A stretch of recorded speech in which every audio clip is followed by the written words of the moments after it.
Fun time of year. Excited about where we're at. Excited about the work that the guys have done, during the summertime, and really eager to get going to see where we're at, what we got, and how close knit we can get this team, and trained up, which is obviously the whole purpose and reason why we're going to camp, right? To become a trained team, and why they call it training camp. Coach, how's Aztec Fast going right now? Yeah, it's going good. The guys are having a better understanding of what it is that we're looking for, and again, these next 2.5 weeks where we get to go in our football bubble and really dive into the work and immerse ourselves, from really sun up to sundown, and really dial into the details of all of it. Really looking forward to seeing the growth that we have as we move through this process. Do you have any idea how much they know they don't know? Or yeah, I got an idea, right? I mean, we got a good understanding. We were able to maximize some of the time that we had this summer to roll back through some of the installation schedules, and obviously we'll start back at square one again as we go. So yeah, there's a good foundation, right, of where we're at and what the guys understand. But again, it's obviously one thing to do it and to talk about it, in the limited time that we had in the classroom setting this summer versus, okay, hey, now your position coach isn't right behind you, and you're having to operate and do it with pads on and the physicality of the game and sweat's running down your visor, and the lights are on, right? What are you gonna do then when it really truly counts? And we got to get them to know it so intimately that they're not thinking about it and that they're just playing, right? And that's the next step that I'm really looking forward to the team taking as we move through camp here. Sean, you got a clean piece of paper. Which is the bigger challenge? Clean roster, so many newcomers, or the clean piece of paper with a playbook? What's the bigger issue? I mean, it's all about the people, right? I mean, so scheme is one thing, but it's to me the great hurdle that we get to overcome, and the opportunity that we have in front of us is to take all the people in the building, old, new, whatever the case might be, right, and become a team to play this great team game. So getting the people to know one another, right, they understand their why and understand their purpose for, how they ended up here and what we're looking to get done, and being aligned and being unified around those things and playing the game for each other. So making sure all our people are right and pouring into them, and then if the people are right and we're connected, regardless of what the play call is in all three phases, then we can go execute that. Hey, Sean, I know it's been a few weeks since the media picked you guys to finish 8th, and I know you don't care if you're picked 1st or 8th. You still have to go out and execute. But would you rather be selected 8th and have that underdog role? And what do you expect? What would you be excited about in regards to your finish, or what would you be disappointed by if you were to finish in a certain spot? Preseason polls really don't concern me at all. I don't have a feeling one way or the other about if we're picking the top half or the bottom half. The internal expectations that we have will be the highest that will always be put on us, right? And so, I think this team has an incredibly high ceiling. To say what that is, I'm not quite sure, right? And I'll have a better feel for that, and the staff will have a better feel for that, obviously, as we move through camp and how we come together as a team. But I'm excited to, again, just day in and day out, right, grow and improve and get better. And if we do that, obviously it's, major coach speak, right? Like we all want to get better each and every single day, but that will be success, right? And I'm just hyper-focused on doing that through this 4th phase of training camp. And pulling together and seeing the strides that we can make and the improvement that we can make to our best each and every single day. Coach, noticed at least this week, fall practice mornings, practicing. Yep. Kind of different than what we've seen here in the past. Any specific reason, and is that something that you'll continue? Yeah, so we're going to be a morning operation outfit. I've always been that in the past, and really enjoy the benefits of doing that. So even as we transition into the school year and going forward, we're going to be practicing in the mornings. I think it just brings a really good continuity and consistency to the kids' schedules. We're able to get them up, get them fed, go through the majority of all of our mandatory football activities, and then make sure that they're pointed in the right direction to go be great citizens and obviously achieve great things on campus, right? It opens up as we get into the fall. There's more course offerings for various majors that are offered in the afternoon and in the evening. So now none of our kids need to get pigeonholed in that, hey, I want to pursue a major in XYZ, but because of my football schedule, I can't afford to do it, right? And so by making that switch, it allows our guys to truly pursue their passions off the field, and then it allows us to really be purposeful and intentional in the morning. And again, I mean, a lot of our guys, obviously, football is really, really important to them, right? And so getting them up and doing that first thing allows them to focus without the distraction of the days that come, right? So just having that routine, that rhythm, whether it's training camp, whether it's the season, whether it's spring ball, or it's winter conditioning or summer conditioning, having them get up and roll in the morning, I think is going to be really, really beneficial for them. Coach, have you had a chance to play your son in the new NCAA? I have, and he's kicked my butt. Who did you run with? Who did he run with? And tell me how you liked it. Yeah, I mean, I played with the Aztecs. I've played with Oregon. It really doesn't matter when I play my son because he kicks my butt. I mean, I guess there's just something about an 8-year-old on the sticks that is different than a 38-year-old on the sticks. But yeah, I mean, it's awesome. The gameplay is really, really cool. And, we were actually talking about it last night. My son was asking me, like, hey, what was the game that everyone wanted when you were a kid? And I was like, Bud, like, this is a unique deal, man. Like, this magic that's been captured and the energy around this game, it's kind of a one-off with all of it. But, yeah, it's been fun to play that a little bit with him and bond over it. Sean, can you give me a couple specific comments about the learning curve for Duffy and the learning curve for O'Neill and what they've experienced and what they've adjusted, how they've adapted? Has it been different? Yeah, I mean, I think for both of them, right, it's been very similar past where you come in the wintertime and through spring ball, and you're just trying to figure out, okay, what's the call mean, what's going on with everything, right? You're really diving into just the what behind it is that we're asking them to do. And now the strides that I've seen them make over the summertime, and into training camp is that we really want to pour into the how and the why that we get it done, right? Like, so having that 30,000-foot level understanding of, what this concept is, what's it best against, why we're calling it in that situation, right? But the application of it now, how to best go about solving all the different problems that you can see, right? Because we can make the same call in any given situation. The play call that we send in can be exactly the same, right? But how they need to execute and how they need to solve the problems and why they need to solve the problems in those ways is completely different, right? And so, again, that's the beauty of training camp, to where, we're going to have 24 practices to get these guys prepared, plus the evening walkthroughs and plus the morning walkthroughs, and all the time that we get to spend on the intricacies and the details of all those different variations, that you just don't get to in the spring because of the time that you're allowed it. Can you break down the skill sets of what Danny and Duffy both bring to the field?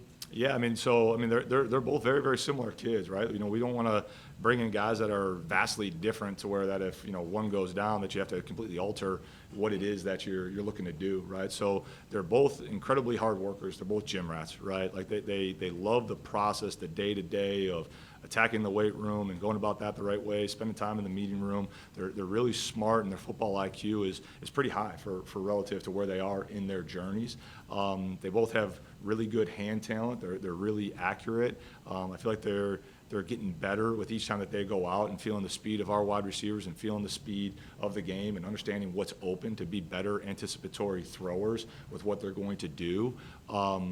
So yeah, I mean, they're competitive dudes that are fun to be around, and it kind of embodies the whole, quarterback room as we're going forward. What's ultimately going to set one or the other apart and make him the starter? Yeah, it ultimately comes down to, with that position, right, like who can make those around them better, right? Like they have to be a facilitator, and so much gets caught up into who they are as the individual. But ultimately, the greatest quarterbacks of all time, it doesn't matter necessarily who's around them. They elevate the play of those that are around them regardless of circumstance. So, again, getting a chance to put them in an advantageous spot, that maybe favors the offense because it's a sudden change and there's plus territory. Okay, how do you respond to that? And whether you're with the first team O, the second team O, the third string O, right? Like, do you find a way to get the ball in the end zone? Hey, we're in a backed up situation now, right? And you might be rolling with the twos going against the 1D. So what, now what, right? Like, do you find a way, regardless of circumstance, to make those around you better and move the offense forward? And so that'll be a big piece of it. And then obviously the consistency of their play as well, right? Like, as a play caller, you want to sit down and be able to know how that trigger man is thinking and be on the same page. You don't want to be in a situation where, I equate it to trying to play chess, but you don't know how the pieces move, right? Like, each guy has a unique skill set. But if you're calling plays and you don't know how that trigger man's thinking about it, and that trigger man doesn't know what the pieces around him are doing, it becomes really, really hard to execute consistently and efficiently and in an explosive manner. And Sean, on that topic, do you have a rough timeline on when you want to name a starter? Or is it really just dictated by, okay, this guy's, Yeah, I mean, roughly sooner the better, right? So that the team knows who they're going to rally behind. But I'm not going to put a hard and fast date on it and say, hey, it has to happen by this point in time, right? Again, we got to get through all the different situations, that are going to come up. And again, not only just make a first impression decision about that, right, or a quick judgment about the first time they do something, but give each guy enough reps with the right people around him to make sure that it's fair, that it's balanced. But ultimately, the sooner that we can make the decision, I think it's a competitive advantage for us. So that, again, the trigger man's working with the O-line. They can feel the rhythm and the cadence, of how he says it and the timing of the throw game and all those things. You just want to have the pieces that are going to work together, right, that are going to be in the foxhole together, to have as many reps as possible. But, again, we don't want to rush it, right? So it's that old, be quick but don't hurry, right, and have that sense of urgency to get it right. Has either played in a tempo like this where they're going to have the responsibility with so many snaps? No. They haven't played at our pace yet. So how do you teach them? Say again? How do you teach them? By immersing them in the experience, right? I mean, you can watch as much film as you want, but you get better by doing with all of it, right? And that's the beauty of how we practice and how efficient our organization is. And I've been really pleased with the staff and obviously everyone's alignment to how we need to practice to play in this manner, right? To get the reps and accumulate those reps and to spend time on task at the manner in which we need to do it so that those guys can feel confident and think fast and know fast and play fast, right, in our fast style of play. George, what's the main focus for the offense as you come towards this final stretch to game one? Yeah, establish our physicality and our identity, right? Like, we got to figure out, I know there's obviously a ton of conversation about the quarterback play, right? But it doesn't matter who's back there if we can't protect them, right? So establishing our identity out front and still being a physical unit that can control the line of scrimmage and be able to run the football and be balanced and still obviously push the ball vertically down the field as well, right? So that physicality and identity up front is a big piece of who we're going to be. Sean, you mentioned success. Do you have specific goals to which you will measure that success in your first year? I mean, it always starts for us with our guys graduating and being great citizens, right? And then it comes down to, owning the old oil can and obviously with the scheduling, I feel pretty good about that one, right?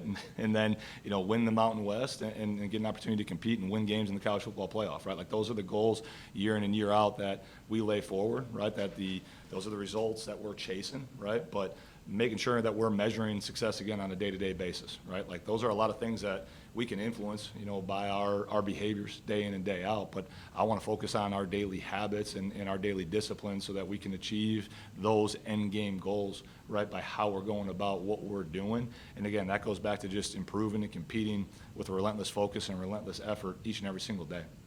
Question about a couple of the transfers. The fact that Polk and Cooper were with you at Kent Mm-hmm. and they know this X and O's playbook, does that give you peace of mind that they've already been through it and that helps you in terms of hitting the floor running? Yeah, I mean, obviously, again, with time on task with them, right, and knowing that we've been through some real adversity together to know what they're going to do when the lights come on, right, like that gives me the ability to trust them. But again, I think their teammates they've earned the trust of their teammates by what they've done since they've been here. Obviously, Polk has been here, through the spring, and Coop's been here all summer, and, his teammates have seen the way that he's worked and the way that he's approached it. But again, those guys need to go and earn it. Like, we got a really deep and talented running back room, right? And Coop knows that, and he came into the situation eyes wide open, and he's confident in his ability to carve out a role for himself. But yeah, again, the time on task and reps accumulated within the system certainly helps those guys to have a deeper knowledge of what it is that we're looking for. And it's great to have, those advocates in the locker room, right, to help pull along the other guys and to pour into the guys who just don't have the experience and the time logged yet, right? But they're able to speak to, what it looks like when it's humming and when it's right. And it's always good to have, again, those advocates and those player leaders in the locker room to champion for you. Coach, is today the first day? Obviously, you guys getting out there and get after it. Is Ice Cube the first song on the playlist? the kids get total control of the music, right? Like, I know the music helps them, so whatever it is that they've updated the playlist with, I'll be surprised, when that all drops, on the first day when we hit the grass. But shoot, I'm getting to that point where I don't feel old, but they tell me that my musical selection is starting to get old, so I'll let that be for them. So no Ice Cube today was a good day. It's not going to be on the list today. I mean, it might pop off in my office a little bit, right? But it's always a good day when we get to be here and we'll rock the red and black and represent Aztec Nation, right? Hey, Sean, when you started at Kent, was it different than starting at San Diego State? Was that absolute ground zero, square one? Is this different because you inherit tradition and success? Yeah, I mean, that was they're both uniquely different because of, again, the staff dynamic, the history and tradition of winning at both places, right? And the foundation that you're able to build upon, right? There was a strong core and a strong foundation here, which is obviously what drew me to the job, and there's a great tradition of winning and success and an expectation for success, right? And so, yeah, the two opportunities, uniquely different, uniquely challenging in their own right, and looking forward to embracing all that comes with this, opportunity and in the future that we get to do this work together with. You're going on a couple dozen camps between being a player and a coach. Is there Yeah. anything about this one in particular that makes it different or special? I mean, first one here with a whole new staff, right? First one with, 50% of the roster really being brand new, right? And teaching them in that regard. But again, the unique characters that each team, each season brings make each one uniquely different, right? And as much as it is, hey, getting the players on board and collectively together, right? We've had lots of conversations as a staff, as a leadership team from, the coordinators and all the way through and down, right? That we're about to jump into this thing for the first time together, right? And really knowing, again, as we go through it, the staff's done a tremendous job, right? But how can we all come together and serve each other best, right? From me serving the coordinators and the assistant coaches serving the coordinators and the coordinators serving everyone down, right? And passing that information, up and down the chain of command within the systems that we have in place. And so again, just getting everyone onboarded with that, is makes it a lot of fun. There's so much portal movement, like on the depth chart, there's some guys who are listed as starters who haven't even played in the spring. Sure. What do you do in the locker room now? What's your message like to try and, keep the cohesiveness in the locker room? Yeah, I mean, much like the preseason polls, right? It's a starting spot, and the roles and the opportunities and the number of snaps are all going to be earned by what's put on tape, through this phase of training camp. And again, even if we come through training camp, right, there's going to be a depth chart for the first game, right? Like that doesn't mean that that's the depth chart and etched in stone all the way through, right? Like we'll constantly be evaluating the roster, constantly putting people in the best position to be successful, and they can constantly increase their role, right, by what they do consistently day in and day out and the value that they're bringing to the team. And I think when you have those open and honest conversations with the players, they respect the heck out of that. They know where they need to improve or why there's been changes in the roster. And again, if you're consistent, in that messaging and you're truthful with all that you're doing, I think that's all that we're asking for. Like a guy like Cooper, he has a pretty good resume, so is that pretty well accepted because they can see, here's why that guy is listed as a potential starter? Yeah, I mean, I think his production, speaks for himself, right? And again, they also have seen, they've been around him in his work ethic and his character and the way that he goes about his business. Now, again, it's a starting point, right? Like, I know that Keenan's been working his butt off. Jalen's been working his butt off. Cam's been working his butt off. Lucky, the way that if he was stock, you would want to acquire that stock with the way that he finished the spring, right? And so, again, there's great competitive depth in that room. And as we continue to move through this year after year after year, like I hope we look at each and every position in that way along the depth chart that, hey, if one guy goes down, next man up mentality, like we're going to be just fine because of the way that the roster's been constructed and the competitive nature, of our culture. The guys embrace that, they welcome that, and then when the time comes, they channel that against whoever happens to be on the other sideline. What worries you about this depth chart? Any area that you're really thin at that you gotta find help? I mean, I think you're constantly aware of what's going on in the trenches on both sides of the ball, right? I mean, like that is where the game is won.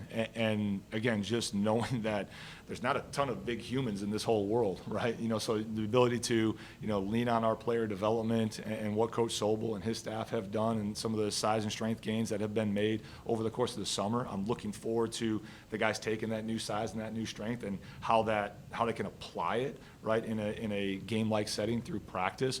But yeah, I mean, you're always concerned about, the pieces up front because, again, the cohesion of an O-line and those five guys playing cohesively as one, like, it doesn't matter, again, in all the years as a player, as a coach, like if something happens to the center, any center ever, right, like he's the one that makes everything go up front, that causes a ripple that then affects, the whole line, right? And same thing, with our defensive line. As we transition from the 3 down front to the 4 down front, obviously, the body types and the skill sets that are needed consistently play in and play out for that. Again, making sure that we're developing the guys that we have within the building, so that we can have, no matter who it is, right, out there competing at a championship level. Coach, going back to summer conditioning, did that achieve what you were hoping for? Yeah, absolutely, right. I mean, so that 8-week period, is to make sure that the guys are physically and mentally prepared for camp, right? And Coach Sobel and his staff did an unbelievable job, taking each individual young man and increasing their work capacity, increasing their size, their strength, if that was the goal, or maybe refining some guys, up front to shed a few pounds so that we can play at the pace that we want to, right? But I feel like each individual young man, where they are athletically right now as we sit here and as we about to embark upon camp, is in a much better place than where we were at the start of summer conditioning, which means that they did a great job. They did their piece, and now it's our job as a football staff to turn these great athletes into a football team and get them trained and prepared for, the task that comes here in about a month. You've mentioned before that one of your goals is to find what your team does best and build your game around that. Yeah. In these past 8 months, what have you found that your team excels at best? They excel at working hard, right? And that's a great foundation to have. Now, again, as we refine where all these new pieces fit in, and again, the growth and development of the guys that were here in the spring, the progress that they've made, and as we get, some stakes in the ground and know, okay, hey, this guy's going to be in this place, what complements what he does, right? Then we'll be able to build out, holistically what it looks like in all three phases, from a schematic standpoint, so that we can consistently, again, be successful in all three phases with it. Hey, Coach, word today, Rashad Penny retired from Carolina Panthers. Pumphrey, Marshall Faulk, all those great running backs and other great players. How important it is for you, to reach out to them and they reach out to you to connect to this team this season? Yeah, absolutely. I mean, right, like Aztecs for life, and Pumphrey came through, this offseason, got a chance to meet him, and, our doors are wide open. Anyone that's ever, donned the red and the black here and has been a part of the program, you want to come through for practice, like, you're always welcome, right? Like, those guys have truly sacrificed and given, to this university, and it's the foundation of which, we're able to build off of, so having those relationships, having them, around the guys and continue to make sure that they know that, this will always and forever be their program first and foremost. The doors are always open, and those relationships are crucial. Sean, based on what you did at Syracuse and BG and Kent and last year at CU, do you think the defensive coordinators of Mountain West have any idea what this is going to be like when they line up and your quarterback comes to the line of scrimmage? Yeah, they got a good feel, right? I mean, there's a good track record of, who we are and how we go about it. And there's exceptional defensive coordinators and defensive minds that are sitting in the head chairs all around the league. So I know they're going to have a plan. And, it's been so much fun to see how the game has evolved and the way that, the cat and mouse game of, hey, we were playing fast early on, and maybe a decade ago, right, the defense was a little bit behind how they've caught up. And, I mean, there's so much resources out there now, and, those guys get together and they brainstorm the same way that, us offensive guys get together and brainstorm, right? So, yeah, there'll be a good understanding, obviously, of what's coming, right? And, we'll have our new wrinkles as well, and, then we'll start mixing it up and have those in-game adjustments, and, may the best team win. Is your game predicated on speed and skill, or is it more on scheme? It's always about the players, right? It's going to be about the big guys being physical up front, right? And it's about creating the opportunities for, the fast guys to play in space. And we want to get our speed in space as much as possible. So it's that balance, of how does the scheme match the people. But you're always going to start with the people, right? And how they operate and what they do consistently, so that you can have them consistently in the best positions to maximize that skill set, right? And based off what that scheme looks like, you kind of shape it in that way. Friday, there was news coming out about the House settlement and talking about 105 roster limit and/or scholarships. What was your thoughts when you saw that? I was glad that it was in triple digits, because some of the early numbers that were coming out, it seemed like it was going to be significantly less than that, right? And so we'll get deeper into the weeds, and all the details of what that looks like. But I'm glad, we settled on that 105, or that's where it ended up settling, right? So that we can continue to, live in a world where we can, develop our kids and have a developmental program, because you have the roster depth to be able to do so. And I know as we move forward with the ever-changing landscape, right, like, we'll adapt the way that Sdsu always has, and we have a great partnership, with our administration to be able to, navigate those waters, and I like where it is to be able to move forward and bring championships back to the Mesa.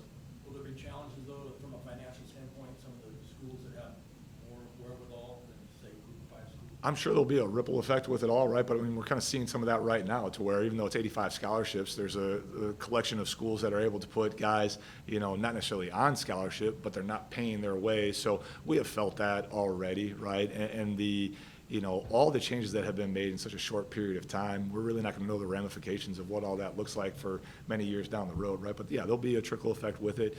Again, I pour into the things that I know that I can control with all of it. And again, as we sort out what our plan's going to be and how we adapt, I know that we'll execute at a really high level here.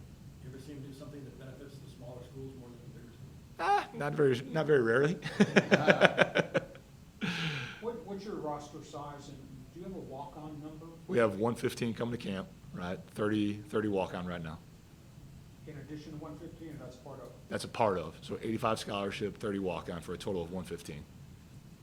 Sean, what does it say about Marquez Cooper being on the Maxwell Award watch list, which is obviously the nation's best player? There's only 80 players on the list. Yeah. Obviously, what he's done previously speaks for itself. But what does that say about Marquez?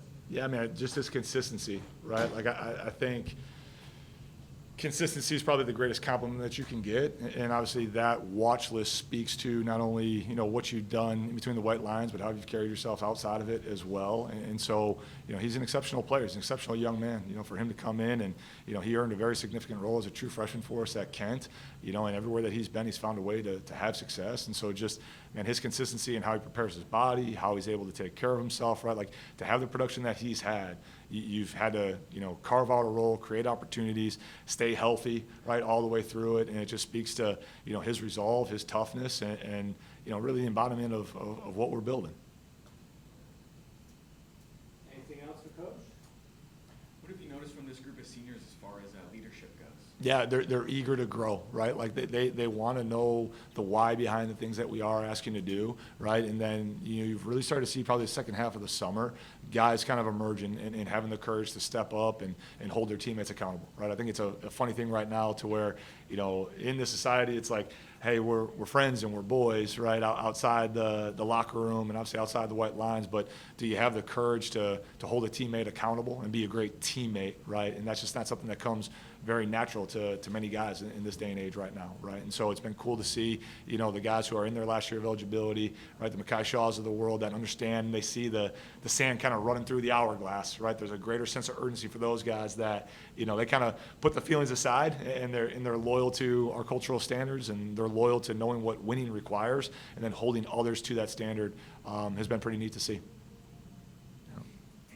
Pretty cool home schedule, Pac-2 teams coming in here, but a pretty tough road schedule in the conference, huh? Yeah, come on, let's go get it. Right, like again, I don't control that, right? Like but it's awesome to have obviously the teams that we have coming here for our community to see, great opponents, and obviously we're going to put a great product on the field, right? So our fans should be excited about that. If they haven't gotten their tickets already, they should get them now, right? So that they can make Snapdragon an unbelievable party in the fall that can carry on to Viejas in the wintertime. And then again, where we got to go on the road, obviously some tough challenges, some teams that are highly regarded within the league that have a track record that speaks for itself. Right, but welcome and embrace those opportunities and those challenges that come forward. And I know our team will be of the right mindset everywhere we go to compete at a really high level. 4 veteran head coaches left within weeks of the end of last season. You're kind of surprised at that turnover in this conference because they were the cornerstones of the league. I think it's just it really represents kind of just where the game's at. There's been a lot of turnover, within collegiate athletics and all sports, right, of kind of the older guard kind of stepping down, right, and passing things along. That just, again, comes with the passing of time with it all. But I think it's, obviously unique that we got 8 new head coaches in this league, right? And so from week to week, you got to do a great job with your in-week, in-season study to see how guys are matching, obviously, their new schools, their new people to the schemes that they've been in the past, and, what new wrinkles they're adding as well. But, I think it's a great opportunity and a great, spot for the league to be in with all the fresh faces. And, obviously it's a great time of year to get it rolling.